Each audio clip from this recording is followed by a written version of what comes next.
ಇನ್ನೊಂದ್ಸರಿ ಪ್ರಶ್ನೆ ಕೇಳ್ರಿ. ನಿಮಗೆ ಡಯಾಫ್ರಮ್ ಅಲ್ಲಿ ಪೇನ್ ಬರ್ತಾ ಇದೆ, ಅದಕ್ಕೆ ಏನ್ ಕಾರಣ ಅಂತ ನೀವು ಕೇಳ್ತಾ ಇದ್ದೀರಿ ಡಾಕ್ಟರ್ಗೆ. ಮೂವ್ಮೆಂಟ್ ಆದಾಗೆಲ್ಲ ಪೇನ್ ಬರುತ್ತೆ. ಅದಕ್ಕೆ ಅವ್ರ ಉತ್ತರ ಏನಮ್ಮ? ಈಸೋಫೈಸೈಟಿಸ್ ಆಗಿದೆ ಅಂತ ಹೇಳಿದ್ರು. ಆಮೇಲೆ ಸ್ಟ್ರೆಸ್ ಅಂದ್ರು.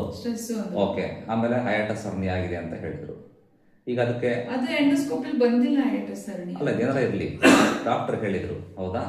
ನೀವು ಅದಾಗಿದೆ ಇದಾಗಿದೆ ಇದಾಗಿದೆ ಅಂತ ಹೇಳಿದ್ದಾರೆ. ಅದನ್ನ ತಿಳ್ಕೊಂಡು ನೀವೇನ್ ಮೆಡಿಕಲ್ ಎಕ್ಸಾಮ್ ಬರೆಯೋದಿದ್ದೀರಾ? ಇಲ್ಲಪ್ಪ, ನಾನೀಗ ಮೆಡಿಕಲ್ ಮಾಡಬೇಕು. ಅಲ್ಲ ವಿಷಯ, ಅದನ್ನ ತಿಳ್ಕೊಂಡು ಏನ್ ಮಾಡೋರಿದ್ರಿ? ನಿಮಗೆ ಬೇಕಾಗಿರೋದು ರಿಸಲ್ಟ್. ನಂಗೆ ರಿಸಲ್ಟ್ ಬೇಕು ಅಂದ್ರೆ ನಾನು ಹುಷಾರಾಗ್ಬೇಕಲ್ವಾ? ಅದು ಏನು ನಮ್ಗೆ ಅಷ್ಟೊಂದು ಪ್ರಾಬ್ಲಮ್ ಕೊಡ್ತಿದೆ. ಈಗ ನಾನು ಹೇಳ್ತೀನಿ ಅದು ಯಾಕೆ ಆಗ್ತಾ ಇದೆ ಅಂತಂದು ಕ್ಲಿಯರ್ ನಿಮಗೆ ತಲೆಯಲ್ಲಿ ಹೋಗಲಾಡಿಸ್ತೀನಿ.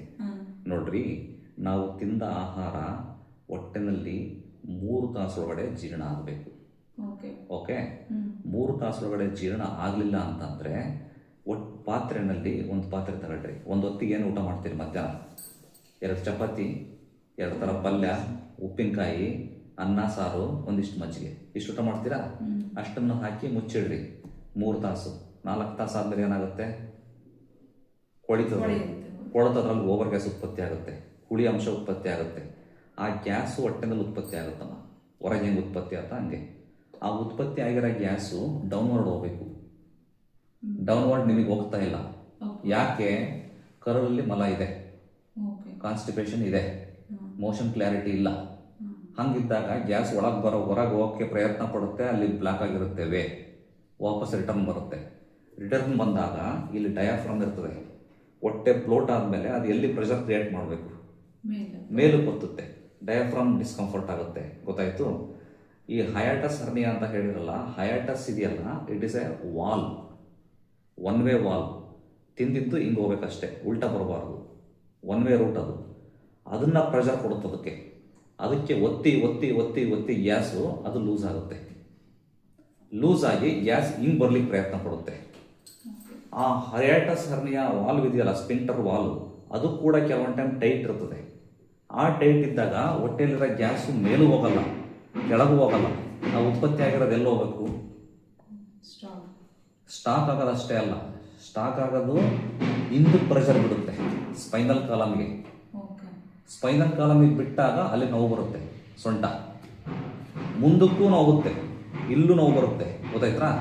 ಇಲ್ಲಿ ಜಾಸ್ತಿ ನೋವು ಬರಲ್ಲ. ಯಾಕಪ್ಪ ಅಂದ್ರೆ ಇದು ಎಲಾಸ್ಟಿಕ್, ಇದು ಹಿಗ್ಗುತ್ತೆ, ಸ್ಪೇಸ್ ಇದೆ. ಪ್ರೆಷರ್ ಕ್ರಿಯೇಟ್ ಆದ್ರೆ ಸ್ಪೇಸ್ ಇಲ್ಲಿ ಕಮ್ಮಿ ಇರುತ್ತೆ, ಮೇಲೆ ರಿಬ್ಸ್ ಇದೆ, ಅದ್ರ ಮೇಲೆ ಪ್ರೆಷರ್ ಜಾಸ್ತಿ ಆಗುತ್ತೆ. ಹಿಂದ್ಗಡೆ ಸ್ಪೈನಲ್ ಕಾಲಮು ರಿಬ್ಸ್, ಅದು ಇಟ್ ಇಸ್ ಎ ಸ್ಟ್ರಕ್ಚರ್ ಅಂತದ್ದು, ಹಾರ್ಡ್ ಸ್ಟ್ರಕ್ಚರ್. ಅದೇ ಎಕ್ಸ್ಪ್ಯಾನ್ಷನ್ ಆಗಲ್ಲ, ಅದ್ರ ಮೇಲೆ ಪ್ರೆಷರ್ ಬೀಳುತ್ತೆ, ಅಲ್ಲಿ ನೋವು ಬರುತ್ತೆ.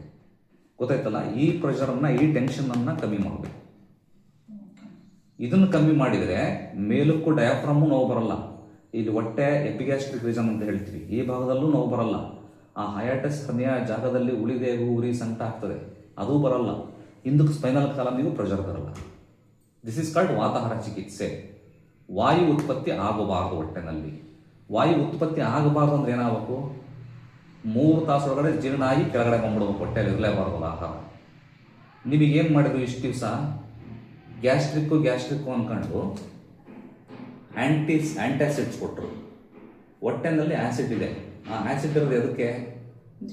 ಜೀರ್ಣ ಮಾಡಲಿಕ್ಕೆ. ಆಸಿಡ್ ಅನ್ನ ಕಮ್ಮಿ ಮಾಡಿದ್ರು, ಆಂಟಾಸಿಡ್ಸ್ ಕೊಟ್ಟರು. ಆಸಿಡ್ನ ವಿರುದ್ಧ ಪದ ಏನು? Anti acids. ಅದು ಸರಿನಾ ಟ್ರೀಟ್ಮೆಂಟು? ಇನ್ನೂ ಡೈಜೆಷನ್ ಕಮ್ಮಿ ಮಾಡಿದ್ರು.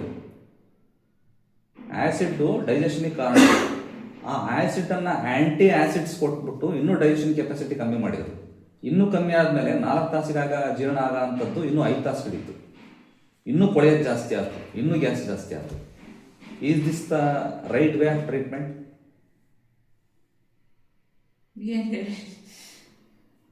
ಏನು ಹೇಳೋದಲ್ಲ. ರಿಸಲ್ಟ್ ಸಿಗ್ತಾ? ಸಿಗ್ಲಿಲ್ಲ.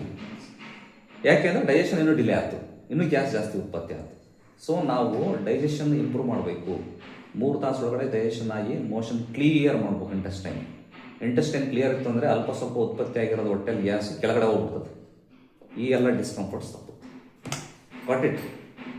ಈ ವೇನಲ್ಲಿ ನಾವು this is the angle in which I am going to give treatment.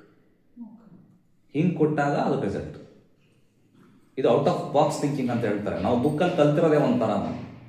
ನಾವು ಪ್ರಾಕ್ಟಿಕಲ್ಲಿಗೆ ಬಂದಾಗ ಆ ಬುಕ್ಸ್ ಯಾವುದೂ ಹೆಲ್ಪ್ ಆಗಲ್ಲ. ನಮ್ಮ ಅನುಭವದಲ್ಲಿ ಕೊಟ್ಟು ಕೊಟ್ಟು ಕೊಟ್ಟು ಈ ಒಂದು ಹಂತಕ್ಕೆ ಬಂದಿರ್ತೀವಿ. ಈಗ 25 ಇಯರ್ಸ್ ಆಯ್ತು ನಾನು ಡಾಕ್ಟರ್ ಆಗಿ. I am the 3rd generation. ಹಿಂಗೆ ನಾವು ಬುಕ್ಕಲ್ಲಿ ಕೊಡ್ತಾ ಹೋದರೆ ಆ್ಯಂಟಾಸಿಡ್ಸ್ ಕೊಡ್ಬೇಕಾಗತ್ತೆ ನಿಮಗೆ. ಹಿಂಗಿರುತ್ತೆ. ಓಕೆನಾ? ಅರ್ಥ ಆಯ್ತಾ? ಮತ್ತಿನ್ನೂ ಡೌಟ್ ಇದೆಯಾ? ಕ್ಲಿಯರ್ ಮಾಡಲಾ?